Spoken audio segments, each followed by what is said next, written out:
Hello and welcome to the Mindful Making podcast. This is episode number 5.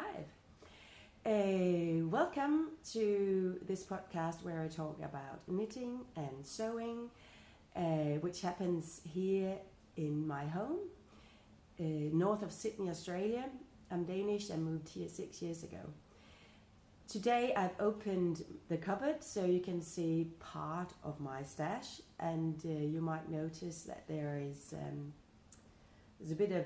a lot of black, grey, blue and some neutrals in here. Yeah, so that those are my favorite colors.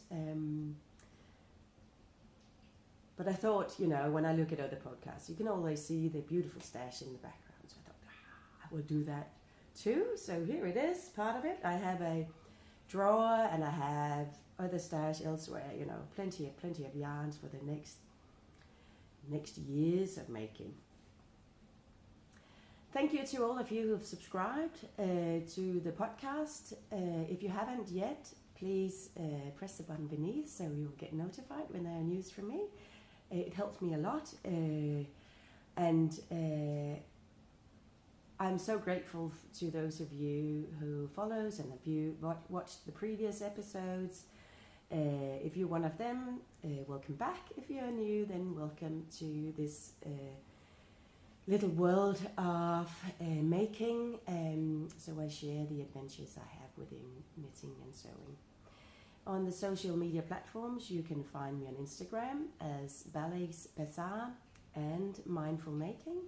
On Ravelry, I'm Ballet's Bazaar, and I do have an Etsy shop called Mindful Making AU. As I've alluded to in the previous podcasts, I am contemplating and considering combining those two, and I now have made the decision to do so. So by 1st of December, I will change the Instagram account Ballet's Bazaar to Mindful Making. I'm also trying to update the username on Ravelry to Mindful Making. So hopefully this will all be sorted by 1st of December. And hopefully I can perform those there are some technical issues I just have to figure out. And hopefully I can just update the user or the profile name on the Ballet's Bazaar Instagram account so you don't have to refollow.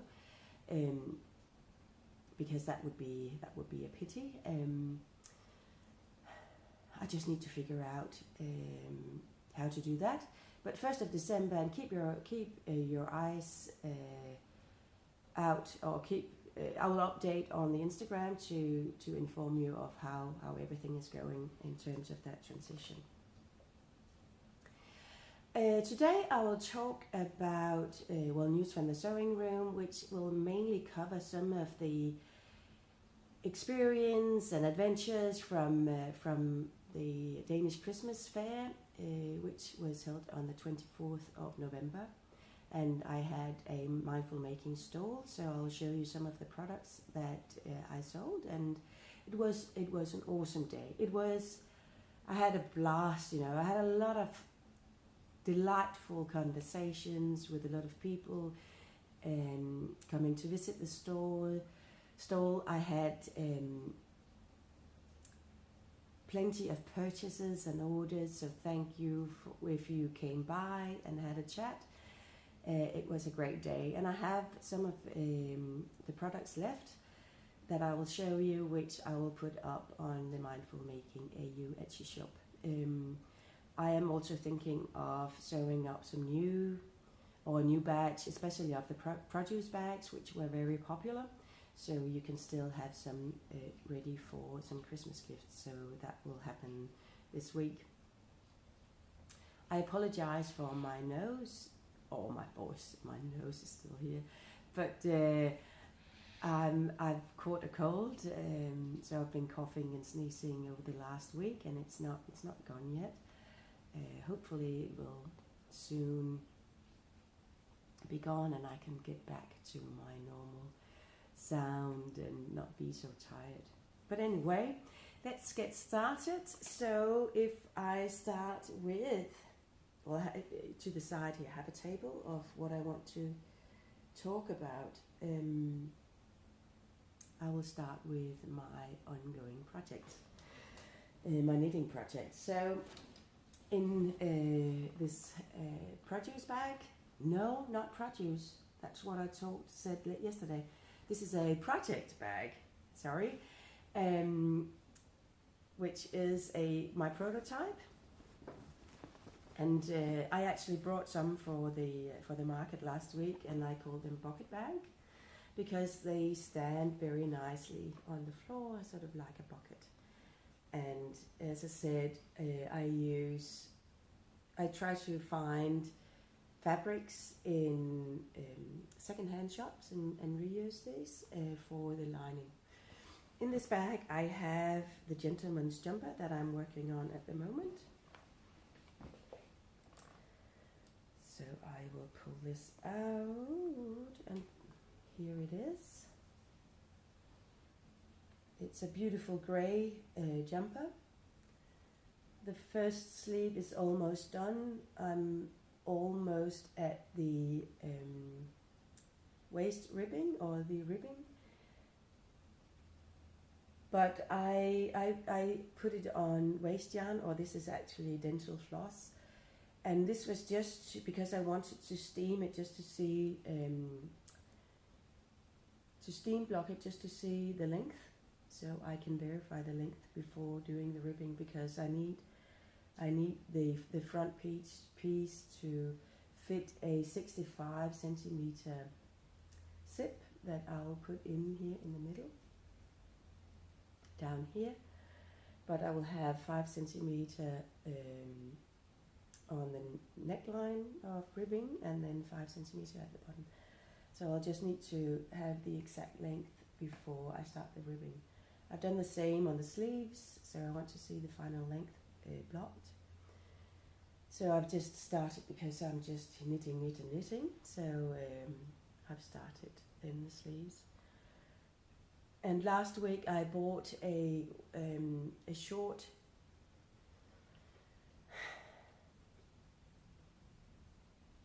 can't remember, 4 inches needle maybe, which is a 10 centimeter. And then on a 10 inches maybe, I think 20 centimeter cord. So I start, so I can just work in the round. But when I get to the end of the sleeves, sort of down here, I do prefer to do to use the, can't remember now, it's gone. But anyway, I shift to a larger cord and I do magic loop, that was the word. Down the sleeves I have these ribbed sort of stripes. Yes, so this is where I am with this jumper. So hopefully I will get some knitting done today. I'm taking my son to his football training, and I'll sit in the car for a couple of hours and get some knitting done. It's horrible weather outside. It's not too bad here, but in Sydney centre today they had over 100 millimeters of rain in 2 hours. So it's flooded. It's a month of rain in 2 hours, and that's a lot. It's not too bad here, but I expect it will be raining all day. And then the crazy thing is that 800 kilometers, 1,000 kilometers north of here, they have severe bushfires in Queensland. Very hot temperatures, windy, which is the worst condition for bushfires. So crazy weather today. Okay, so this my project bag, and last time I talked about that, whether I should have these ribbons to tie. So I did another test with snap blockers. So it's actually called snap fasteners. which is trykloos in Danish. So this is then a prototype with these small snap fasteners, which works pretty well, but I just find it a bit fiddly to have to put them together. So I don't think this is the way forward. But what is the way forward is to add these block prints to the bag. So these prints, they are made from blocks that my granddad carved and prepared for my grandmother to use. She had some, she taught elderly people at the nursing homes and also volunteered for sort of crafty get-togethers, and she always used these stamps. And I have 2 big boxes of those. So you can see this is my absolute favorite that I've used for the bag you saw before, and it's a Lionel that is then carved and glued to a wooden stamp. It's well used. It has my grandma's initials on them. This is another example.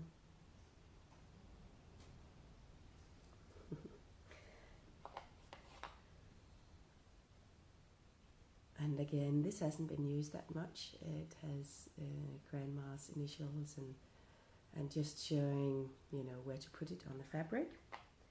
And this tiny one. As I said, I have 2 big boxes of blocks that I can use, and I inherited from my grandmother. As I said, my granddad made them, and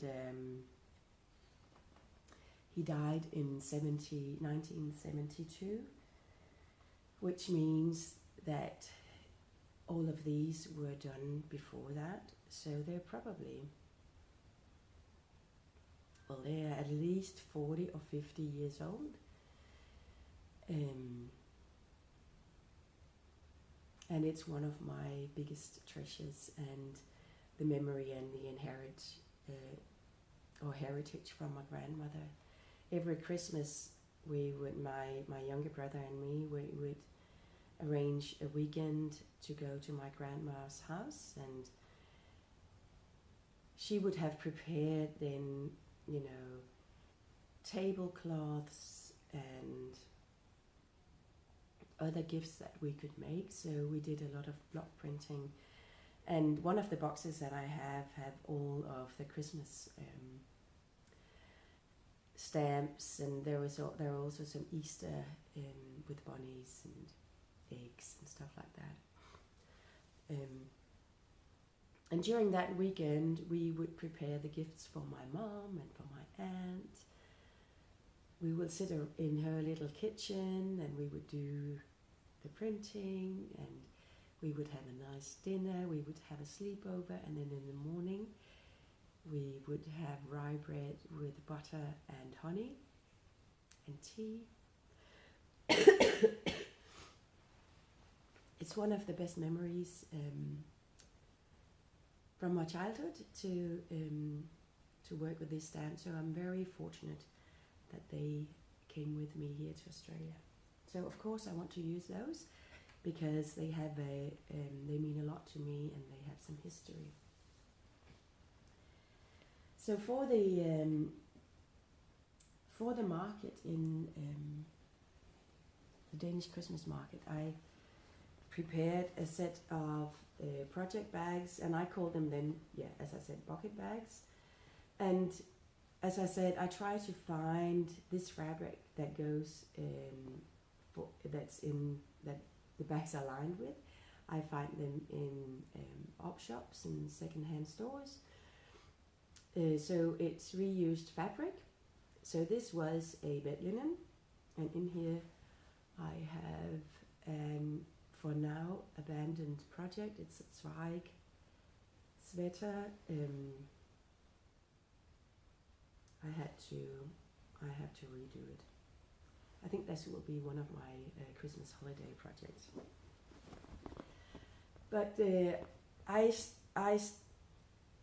stayed with the idea of this tie, ribbon tie, because I like that bit of color on the top, and then I added this print to the bag. So these are, you know, my granddad's work. It's plain on the other side, and eventually when I will get a mindful making sticker, or will be put on here or on the back or up here. Don't know yet, but I like the way that it can be folded down, so you have this nice bucket, and there is a pocket inside. And at the market, a girl came by and she said, "Oh, I love these bags, and I love when you can turn things inside out." So yes, you can do that. You can turn the lining outside, and then you have two types of bags. You can be very colorful, or you can be very sort of plain, simple, using that side. So this was one of the styles that I had at the market, and I will put up in the Etsy shop for you to have a look at if you're interested. The other style that I brought, sorry if I'm totally in the picture or in the too close, was this one. So this is more a blue Turkish lining.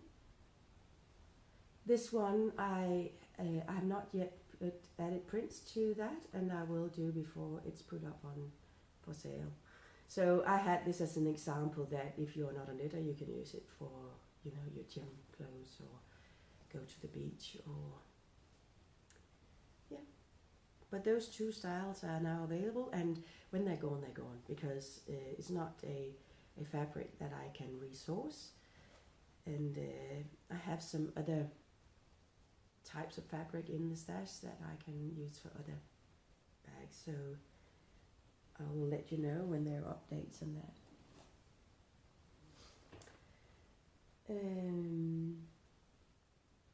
I might actually just show you while I'm talking about the stamps.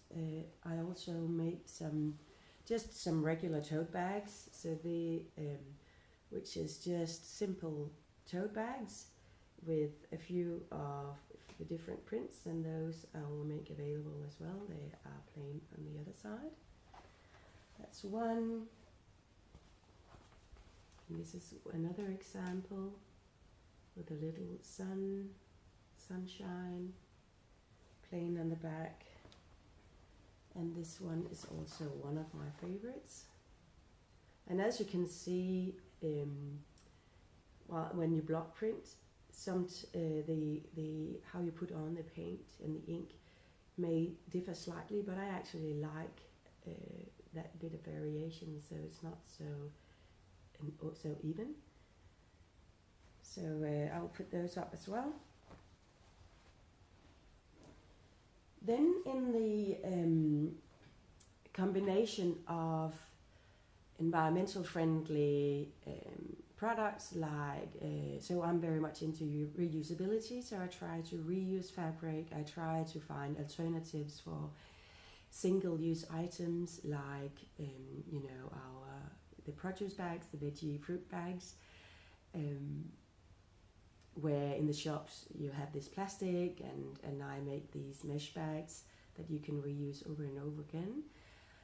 For the market I sewed up 175 bags, and they're gone.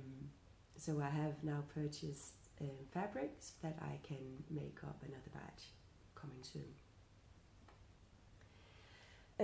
But then also, you know, a single-use dishcloth or washcloth. So this is then my attempt to combine the knitting world and that sort of environmental friendly pathway. So I knitted up a set of cloths in a beautiful color scheme of neutrals, so a sort of medium colored and a dark color in this pattern or this structure, and then the easy sort of seed stitch cloth. And when then the leftovers, I did some more stripy ones, and then for the last one I just used whatever was left of the balls of yarn. For this is just a plain garter stitch. And so I had these sort of presented nicely, and people came by and had a look and watched with their fingers. So this is just dropping off my shoulders. And I created then a sort of a little postcard that I handed out. So for this set of cloths, and then I then have the instructions on the back. So those were available for people to take, and there are 4 instructions on the back. And then I had a set like this presented, so with the pattern, and then I'll just take this off. And then I've made, a small bag for that, similar principle as for the bigger project bag. So this is just a small bag where you can fold this up and this ribbon to tie. And then I had 3 different color combinations. So this was the grey set, which has this looks purple, but in the description of yarn it's called grey wisp. And then there are 2 grey yarns as well, and then the pattern and the instructions as a nice set and gift set. Those were very popular. I think I had, I brought 11 of these, and I have 1 left. So that's why I said, it combines sort of the knitting and the reusability and environmental friendly thoughts. And especially one family came by where the daughter, she looked at these and she said, "Oh, I want to knit. Nanny can knit." And then I said to her, "Well, maybe your nanny can learn or learn you how to knit. Can learn you how to knit. Yes." And she was and she looked through the colors and she said, "Oh, I like the blue one." So I had a blue combo as well. Hopefully she doesn't watch this, because her mom then bought her a kit, and hopefully they will have an excellent Christmas holiday learning to knit. So this is an excellent beginners, if you are a beginner knitter project. And I like this little sort of gift. I'll try to make, I have now yarn for 8 more. There will be a grey set and a sort of neutral set that I've prepared. Yeah. So I was very, very, very pleased about that.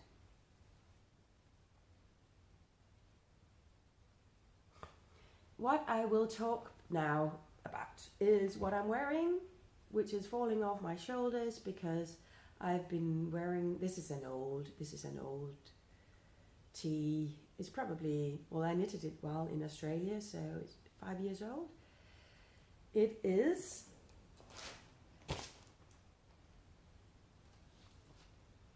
it's called billowing winged knits, and it is supposed, you know, to sit out here, and it's a very simple raglan, and it is a cotton linen silk blend. I don't think you can get it anymore from Black Hill Yarns, Garnus in Denmark. It is all worn and torn, and but it's just been one of my favorite tees to put on a hot day. So I think for this Christmas, one of my projects will be the twig jumper, but other projects will be moving into or trying to use linen and do a bit of these sort of baggy, flowy jumpers as an substitute for this one, because as you can see here, it's very old. But I love it, and it's just beautiful in the hot summer here. Finally, I will just show you what I've treated myself to. As you can see behind me, I have a complete stash, and I have a lot. I have yarn for the next couple of years at least, but over the last month or so, I've been following a indie dyer from New Zealand. She's called Bonnie, and her yarn company is called Union Fiber, and I just love her colors, and she has, you know, she's been sold out for a long time. And then I saw a post that Hand Make Create, you can follow them on Instagram as well, had some of her yarn, Union Fiber, in their shop. And I may be the first one to, you know, I hit the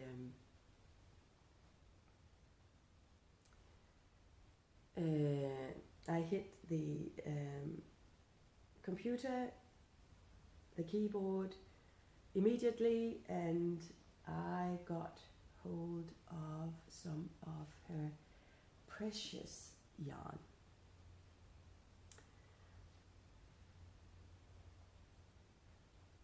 So look at this.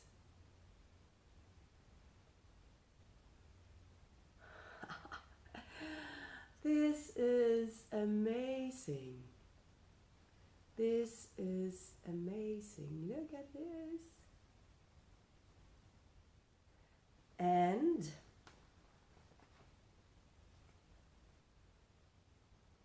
look at these two together. And it is a blend of 60% merino, 20% yak, and 20% silk. And this is the fingering weight. So 100 grams is 366 meters. Union Fiber. The blue one is called Odette, and this mustard color is called Penou. And this, maybe if I combine it with this, I think it would be a flusy cardigan by Truly Myrtle, with the blue as the main color, and then the cream and the mustard, the Penou, will be the pattern, or in the flusy cardigan. But just look at this. So check out Hand Make Create if there are any yarns left. There is the fingering weight, and there is a DK weight as well, or directly Union Fiber. in New Zealand. This is absolutely beautiful. Now I'll just bend down, because what also happened this week, and I'll get my computer going, is that I got to meet Libby from Truly Myrtle, and I've been a fan of hers for a long time. But just to come back to to the fleecy cardigan, so here it is. And if you think of then, and you could see the background, so in the blue and the mustard color, and then the cream, I think would be awesome. But I got to meet Libby here. She was here in Sydney doing classes at Skein Sisters, a yarn shop in Dolhill Glebe in Sydney. And there was an open knit night, Friday night the 23rd of November. And even though I had the Christmas market on the 24th, I knew I had to go. I wanted to meet Libby in person, and what a treat, you know. I've followed her on Instagram and her podcasts. That's my absolute favorite podcast. I love her style, I love her smile, I love her Kiwi accent. So that's one of my top recommendations for podcasts. You can find her on www.trulymyrtle.com. Her Instagram feed is called Truly Myrtle Photos, and on Ravelry she's Truly Myrtle. She has some excellent patterns, so go and check her out. Yeah, it was great. It was a great night, and you know, there were bubbles and nibbles. We got to wear her samples of her knitting, and that might also be her most recent pattern. Is a summer boxy, flowy pattern, which might also be on the wish list. But next podcast, I will talk all about the summer knitting plans. So this is it. I'm almost out of breath and out of voice, so it's a bit longer podcast than usual, but I had a lot to show you. So keep an eye out on the Instagram feed, both on Ballis Bazaar and Mindful Making. 1st of December, I will combine the two into Mindful Making. Please do subscribe. And please leave comments. I love hearing from you. It makes it worthwhile, instead of just, well, I'm talking to you guys and not just to myself. So please leave a comment, and I will love to hear more from you. And stay tuned for the next episode of the Mindful Making podcast. Bye bye. Ciao for now.